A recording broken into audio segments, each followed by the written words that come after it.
What would your younger self say about how your family turned out? I still remember how warm the air was that morning. June sun, early but already hot, pressing into the fabric of my cheap black gown as I walked across campus with the dull ache of knowing no one was there waiting for me. I had imagined that day 1,000 times growing up, what it would feel like to stand on the graduation stage, to hear my name called, to lock eyes with my parents and see pride, real pride, maybe even tears on their faces. But when the moment came, all I saw was a sea of strangers and the pitiful glance of a professor who'd figured out I was alone. It wasn't just that they missed it. It was the way they didn't even try to pretend it mattered. A week before the ceremony, my mom called me, chipper and unbothered, and said, "Oh, honey, we have a little change of plans. Brooke really needed a getaway. She's been so stressed with all the brand deals lately, and we thought, why not take the week, just the four of us, and head down to Gulf Shores?" She said it like it was nothing, like the erasure of my milestone was a logistical reshuffle, like they were canceling dinner plans or skipping a birthday lunch. When I didn't answer right away, she filled the silence with laughter. "Come on, sweetie, it's not like you're the first person in the world to graduate." And that was it. No mention of flying in the day after. No video call. No card. Not even a damn bouquet sent from 1-800-FLOWERS. Just my roommate Jen taking pictures of me outside the library while I tried to force a smile so the moment wouldn't look as empty as it felt. The truth is, it wasn't the first time they'd chosen Brooke. It was just the first time I couldn't ignore it anymore. Brooke was always the fun one. The one who shined. Blonde, bubbly, loud in a way that people called charming instead of annoying. My parents adored her. Teachers forgave her. Even when she failed her first year of college and bounced between majors like it was a game of tag, they called it finding her path. Meanwhile, I held down 2 part-time jobs and graduated early with honors, but somehow I was the one they never had time for. Growing up, it was subtle. Skipped dance recitals because Brooke has a gymnastics meet across town. Broken promises of family trips that turned into just the 3 of them, photos in beach chairs. I used to make excuses for them. Told myself they loved us both equally, just differently. But sitting there in that folding chair, cap tugged tight on my head to block the sun, and maybe hide the slow-burning humiliation, I realized something I couldn't unrealize. They didn't forget. They chose. After the ceremony, Jen took me out for cheap sushi and cocktails we couldn't really afford, and I let her talk about anything other than what had just happened. When she asked if I was okay, I lied. "Yeah. I mean, they're just bad with big events. Always have been." She nodded like she believed me, but I could see the pity in her eyes. And that pity burned hotter than the sun had. Later that night, as I sat in our tiny apartment scrolling through Instagram, I saw it. Brooke had posted a photo, of course. Her and my mom in matching floppy hats, both of them sipping margaritas by the ocean with the caption, "Family time is the best time." My dad was in the background, holding a flamingo flow tie and grilling shrimp. The comments were filled with heart emojis and goals, and "y'all are the cutest." Not one mention of me. Not one acknowledgement that their eldest daughter had just walked across a stage in a rented robe with no one to clap for her. I didn't comment. I didn't even like the photo. I just saved it to my camera roll, quietly. I wasn't sure why at the time. Maybe some part of me already knew I'd want proof one day. Proof that it wasn't in my head. That they'd really done it. I didn't confront them. I didn't scream or cry or send an angry text demanding answers. I just stayed quiet. My silence wasn't forgiveness, it was storage.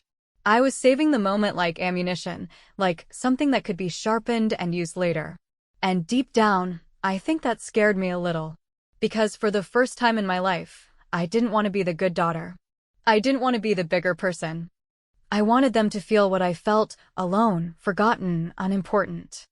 I still have the photo from that day. The one Jen took of me in front of the old stone archway, the sun behind me, and that thin, practiced smile on my face.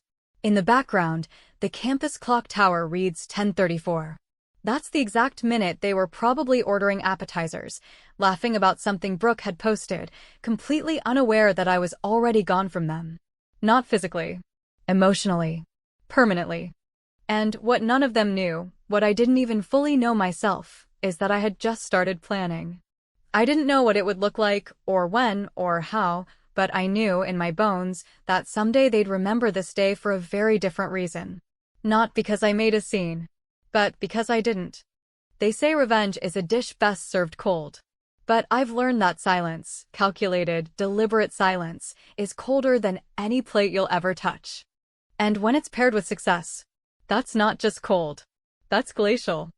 They wouldn't see it coming. Not even when they were sitting 2 beach lots away. Time has this strange way of pretending to heal things without actually fixing a damn thing. It blurs the sharpness, makes the wounds look smaller from the outside, but deep down, where the real damage lies, the memory keeps its original shape. After graduation, I didn't cut them off, not fully. I smiled when I had to, picked up the phone every few weeks, nodded through conversations that revolved around Brooke's latest ventures, her YouTube channel, her sponsored trip to some resort I couldn't afford to dream about, her new direction into wellness coaching, which was just a prettier way of saying she'd burned through another hobby without ever learning how to finish anything. I kept playing the role I was assigned, the sensible one, the listener, the problem solver who never asked for much, the background character in my own family story. But what they didn't know, what they'd never even think to consider, was that while I was nodding along and sending polite texts and asking about their stupid beach house dreams, I was keeping score. Not loudly. Not bitterly. Quietly. With precision. There's something almost addictive about building a life in silence when nobody's watching. I threw myself into work, not because I loved my job, not because I dreamed of being Employee of the Month or making middle management proud, but because every hour I poured into that startup was another hour closer to freedom. I saved like a squirrel prepping for nuclear winter. I didn't travel. I didn't splurge. I took second-hand furniture, canceled subscriptions, packed lunches in reused takeout containers, and wore the same winter coat for 4 years until the zipper broke and the sleeves frayed. I told people it was minimalism. What it really was. War preparation. While Brooke posted curated sunsets and poolside acai bowls with captions about manifesting abundance, I was grinding out 10-hour days and investing quietly low-risk index funds, CDs. A few carefully chosen crypto bets that I never mentioned out loud. I had no one to impress, and I liked it that way. I didn't care about appearing successful. I cared about being untouchable. And still, they didn't notice. The calls I made to my parents were short and always the same. They asked how work was, then pivoted to Brooke. Always Brooke. Her follower count. Her collaborations. Her skin routine. My mom once said, without irony, I think she's really helping people, you know, with her presence. And I bit my tongue so hard it bled. I wanted to scream that I'd just closed my 3rd major project in 6 months, that I'd managed a team twice my age and earned a promotion that came with a corner desk and a salary that made me pause when I saw the first deposit. But I didn't say any of it. I just said, that's great, and muted the phone while I swallowed everything I was never allowed to say. They visited me once in those years. Just once. It was a drive-through visit. They were on their way to see Brooke at some influencer retreat in Colorado and figured they'd stop for lunch. We met at a generic diner off the highway. My dad ordered grilled cheese. My mom had a Cobb salad and complained about the lighting. They never asked to see my apartment. They left before the check came. And when I hugged them goodbye in the parking lot, my mom said, I know we don't say it enough, but we're proud of you too, sweetie. Too. As in, also. As in, you're not Brooke, but we'll toss you a bone. I started dreaming about the beach house about 6 months after that. Not their dream house, the one they kept babbling about, the one-day spot in Seabreeze Estates with the big deck and the white shutters and enough space for all of us to gather, finally, but my own version. One close enough to theirs that they couldn't ignore it. Close enough that they'd have to see it every time they looked out at the water. I didn't know when it would happen or what form it would take, but I started watching listings, joining forums, subscribing to real estate alerts. I started learning what streets flooded in storm season and which neighborhoods were zoned for short-term rentals. I knew what Brooke's dream location was because she posted about it constantly. Manifesting this front porch someday, she'd captioned one shot of a particular stretch of homes right near the dunes. I screenshotted it and saved it in a folder I named Strategy. People say revenge is about anger, but that's not always true. Sometimes it's about clarity. About realizing you can't make people love you the way you want to be loved, and choosing, instead, to build a life so solid, so undeniably yours, that their absence becomes irrelevant. I didn't want their apology. I wanted them to feel something they weren't used to feeling around me: discomfort, confusion, maybe even envy. It took almost 3 years. 3 years of patience, of watching Brooke stumble through fake businesses and social media flops while still being carried by my parents like a glass doll. 3 years of silence, of pretending I didn't notice how they still never asked about my life unless it was convenient, or how every conversation found its way back to her. I kept my tone pleasant, my texts short, my visits non-existent. I became a shadow they couldn't track. Until one day, a listing came through, a small, 2-bedroom place, not fancy, but clean, newly renovated, with a view of the water and, most importantly, 2 lots down from the spot my parents had been eyeing for years. The price wasn't cheap, but I could afford it. Barely. I didn't hesitate. I booked the showing. I walked the property. I stood on the deck and imagined them sipping coffee just yards away, forced to see me in their peripheral vision, unable to pretend I didn't exist. I didn't tell anyone. Not Jen. Not my boyfriend. Certainly not my family. When the papers came through, I framed the deed in black and white and leaned it against the back wall of my living room like it was a piece of modern art. For a week, I just stared at it. Not because I needed to believe it was real, but because I needed to feel what they would feel when they saw it. And when I drove down for the first time, unpacked my weekend bag in that echoing new house with its unfamiliar sounds and unpainted walls, I didn't feel nervous or guilty or excited. I felt ready. Ready for the next move. Because quiet girls don't forget. And they never stop keeping score. There's a specific kind of satisfaction that only comes from knowing you played the long game, that you kept your mouth shut when you could have screamed, that you waited your turn while everyone else was too busy looking past you, too busy underestimating you, too confident in your quietness to ever suspect you were building something beneath the surface. When I stepped onto the back deck of my new beach house for the first time as the rightful owner of that deed, I didn't feel giddy or triumphant or overwhelmed. I felt grounded, anchored in a way I hadn't felt since I was a kid, and realized, far too early, that love in my family was a currency that could be traded but rarely shared evenly. The air smelled like salt and sunscreen, the boards beneath my feet creaked softly in the wind, and in the distance, just 2 lots down, past a patch of wind-beaten dune grass, I saw the familiar pastel blue shutters of the house my parents had been dreaming about for years. It had been just over a month since I quietly closed on the place, and I had kept the whole thing so tightly under wraps that not even Jen knew the full story. I told her I was looking at rental investments, vaguely mentioned coastal areas, and let her assume it was all just theoretical, something I might do one day, once the market stabilized. But I had no intention of waiting. This wasn't just about real estate. This was about placement. It was about being seen by the very people who had spent years acting like I was invisible until they needed something from me, about placing myself so firmly in their line of sight that they couldn't pretend I didn't exist anymore, no matter how hard they tried. On the second night, after unpacking the essentials and rearranging some thrifted furniture I'd picked up on the drive down, I poured myself a glass of cheap red wine, set my phone up against the deck railing, and took a single photo.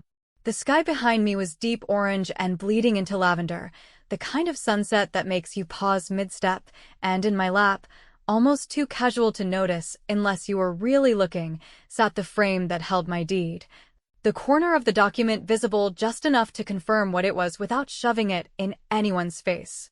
My face in the photo wasn't smiling. Not really. It was the expression I'd worn all through college, all through birthdays they forgot and holidays spent as an afterthought, controlled, knowing, unbothered. I added a simple caption: "Sometimes the view is worth the wait." Then I posted it to Instagram, set it to share with my Facebook, and went inside to cook dinner. I didn't check my phone for 3 hours. Not because I was trying to be mysterious or play it cool, but because I didn't need to. I knew what was coming. And when I finally picked it up again, the explosion had already started. First came the texts. Brooke, of course, was the fastest. Her message read, "Wait, is this a joke?" Followed by another just 3 minutes later, "You bought a place here?"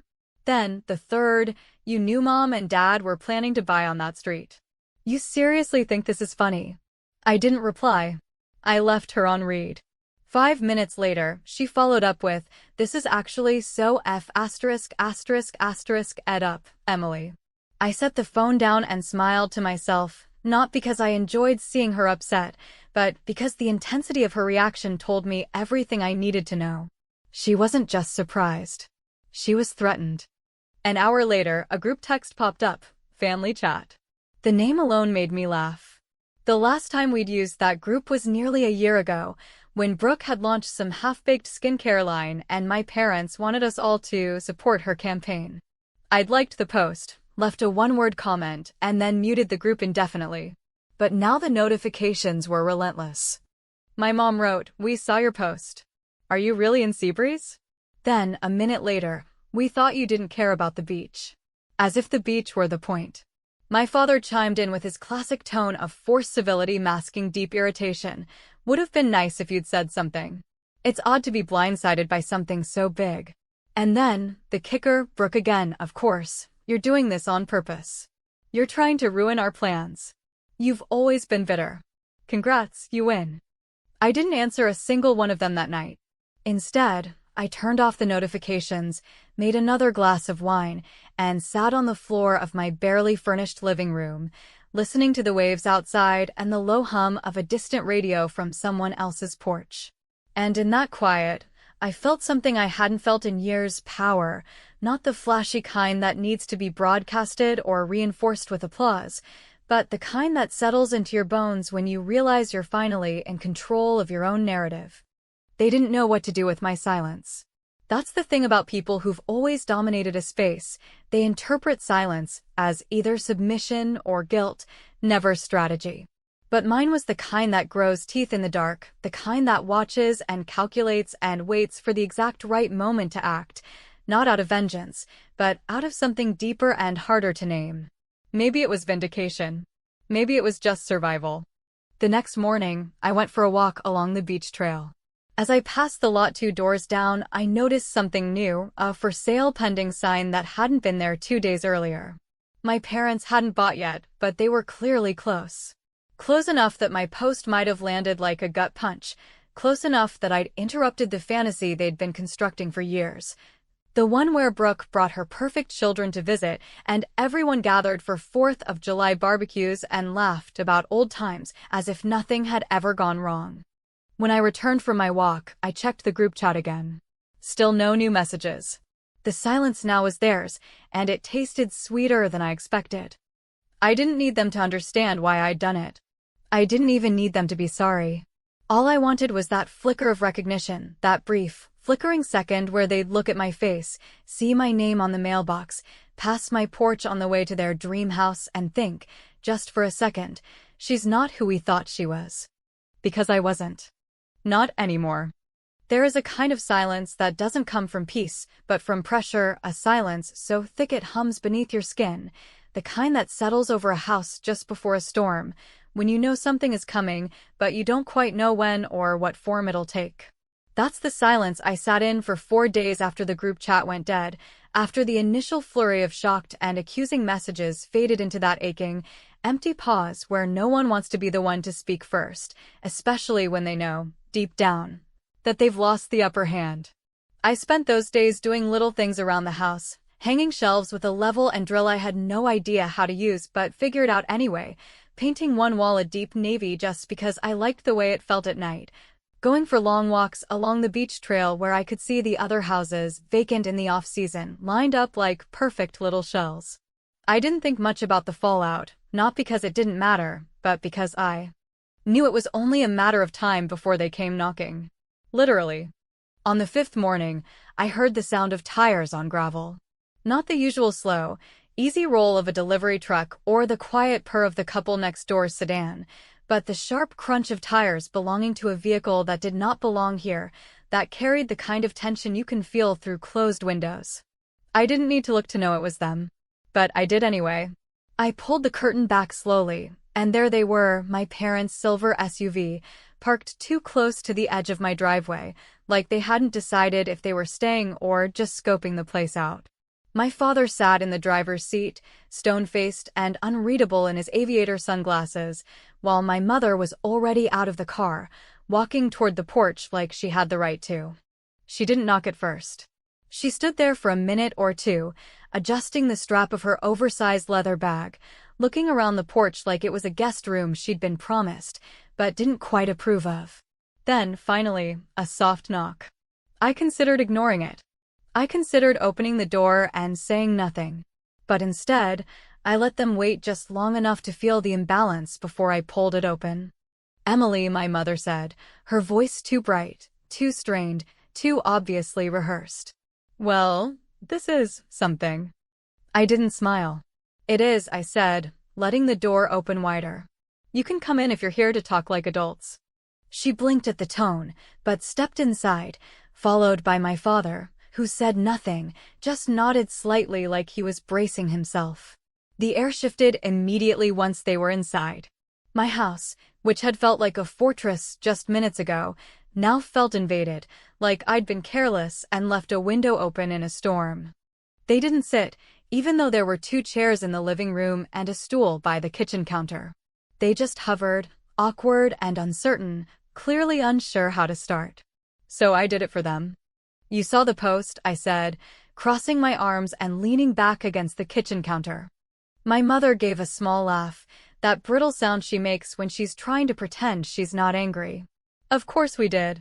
What we don't understand, Emily, is why you'd do something so calculated. You knew we were looking at property on this street. You knew how important that was to us." I met her eyes. "You mean like I knew how important my graduation was to me?" That shut her up for a second. My father cleared his throat, shifted his weight. "That's not fair. That was years ago. We've moved past that." "No," I said, calm but firm, "you moved past it.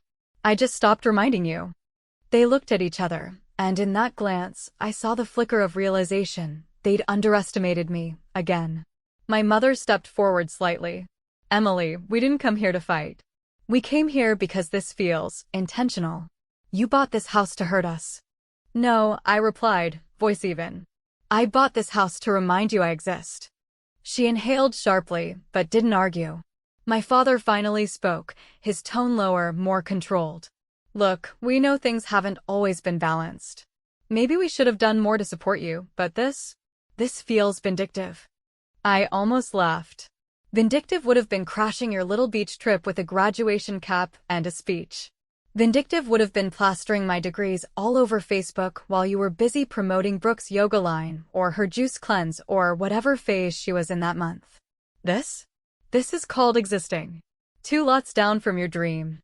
For a long moment, no one spoke. My mother finally sat down, her shoulders slumping like the weight of the truth had finally pressed through her pride. "Why didn't you ever tell us it hurt you that much?" "Because I knew you wouldn't hear me," I said, not cruelly, but honestly. "Because every time I tried, you'd say I was too sensitive or reading into things, or that I needed to be happy for Brooke. So I stopped trying." There was a long pause. A real one. No one scrambled to fix the silence. They let it settle, let it spread through the room until my father finally exhaled, looked around, and said quietly, "It's a nice place. You did well." I nodded. "I did it without a dime from either of you." My mother flinched at that. Not because it wasn't true, but because it reminded her how little she'd really been paying attention.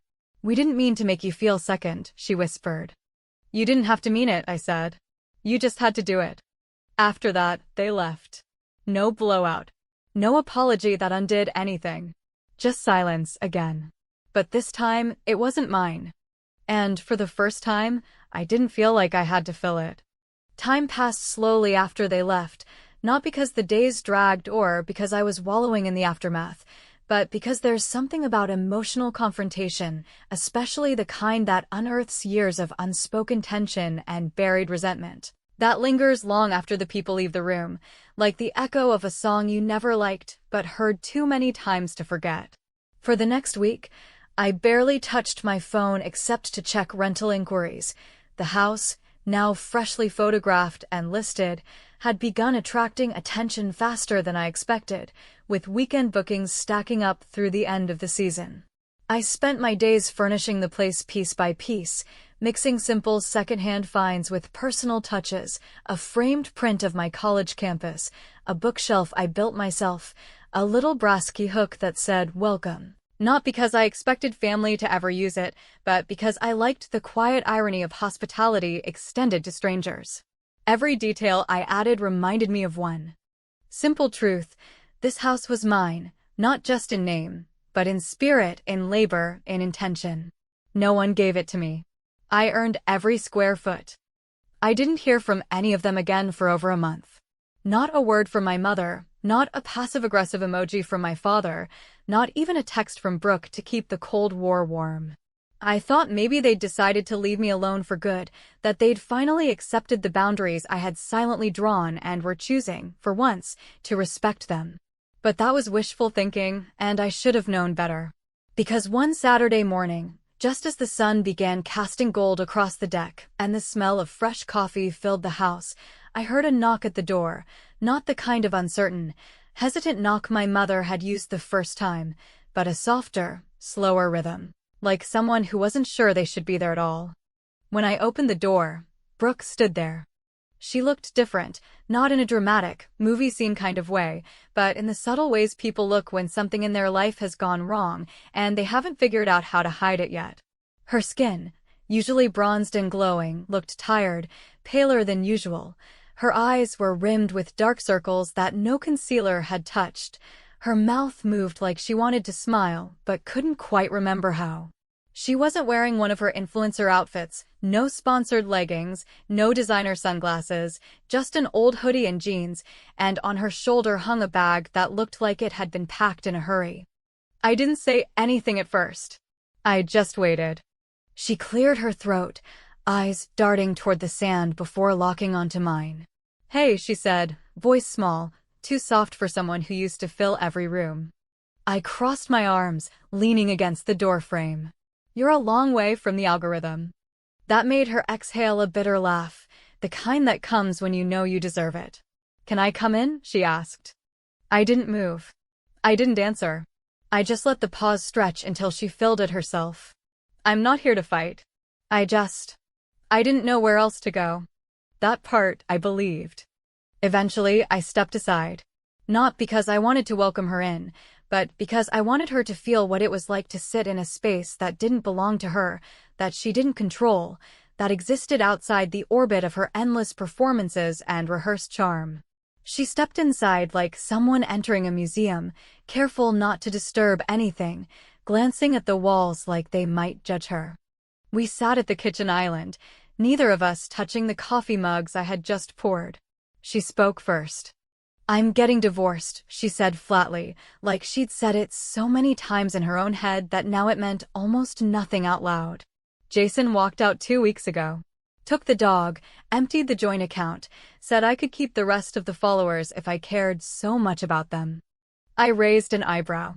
I thought things were going great. "They looked great," she said, then added, "That's the trick."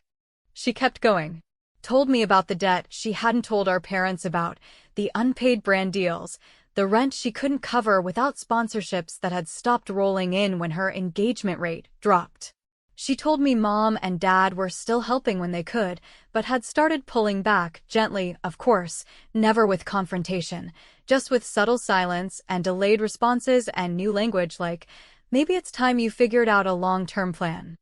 And now, here she was, standing in the house I had bought with my own money, earned through years of discipline and silence, and being the daughter who always figured it out, asking for something without saying the words. But I could feel it, plain as sunlight through the windows. "I know you hate me," she said finally, her voice cracking. "And you have every reason to. But this place, this street, it was supposed to be our family thing. All of us. Together." "You mean your thing," I said, not cruelly, just honestly. She nodded slowly.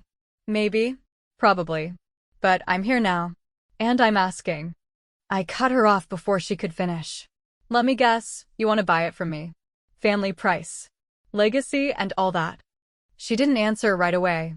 She just stared at her hands, fingers tightening like she was bracing for impact. Yeah. Or rent. Or even just something. For a long moment, I said nothing. I let the silence build, let the air shift in the room until she looked up again, eyes glassy but dry. And then I reached into the drawer beside me, pulled out a small, white business card, and slid it across the counter toward her. It said Seabreeze Getaways across the top, and beneath that, in clean black type, my name and the listing link. You can book it like everyone else, I said, standing up. Summer weekends fill fast. Brooke didn't move. She stared at the card for several long seconds, her mouth slightly open, like she wanted to protest, but couldn't find the right words. And maybe there weren't any. Maybe that's what finally sank in. As I walked her to the door, she stopped at the threshold, turning to look at me one last time. You really won't help me? I looked her in the eye and said, I did. Just not in the way you wanted. She left without another word, her footsteps small and uncertain on the gravel path. And as I stood there, watching her shrink into the distance, I didn't feel triumphant. I didn't feel vindicated or powerful or righteous. What I felt was complicated, like I had both won and lost at the same time, like I had proven a point that no longer needed proving, like I had become exactly what they once forced me to be, the girl who stayed quiet, held it in, did the right thing, and waited until the exact moment when silence became its own kind of scream. Some people say healing comes from forgiveness, from letting go of the past and embracing what's next. But I think sometimes healing looks different. Sometimes it looks like not answering the door. Sometimes it looks like handing your sister a business card. And sometimes, just sometimes, it looks like watching the sun set over a house you bought out of pain and made into peace. Not everyone gets a happy ending. Some of us just get a view worth every penny.